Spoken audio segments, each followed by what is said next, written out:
মোৰ মৰমৰ ছাত্ৰ ছাত্ৰীসকল, আজি আমি প্ৰথম শ্ৰেণী অৰ্থাৎ ক্লাছ 1ৰ 9 নম্বৰ পাঠত থকা বছৰত 12 মাহ পদ্যটো পঢ়িম। তোমালোকেও মোৰ লগত পঢ়িবা। ব'লা আৰম্ভ কৰোঁ।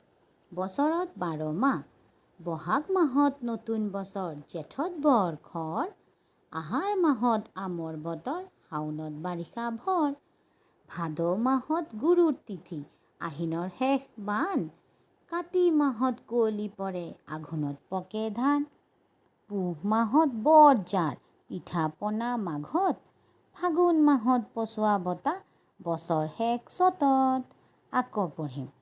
বহাগ মাহত নতুন বছৰ, জেঠত বৰ খৰ, আহাৰ মাহত আমৰ বতৰ, শাওনত বাৰিষা ভৰ, ভাদ মাহত গুৰুৰ তিথি, আহিনত শেষ পান, কাতি মাহত কুঁৱলী পৰে, আঘোণত পকে ধান, পুহ মাহত বৰ জাঁৰ, পিঠা পনা মাঘত, ফাগুন মাহত পচোৱা বতা, বছৰ শেষ চ'তত। ধন্যবাদ। যদি মোৰ ভিডিঅ'টো ভাল লাগে তেনেহ'লে লাইক, শ্বেয়াৰ, কমেণ্ট কৰিব। লগতে মোৰ চেনেলটো ছাবস্ক্ৰাইব কৰি ল'ব।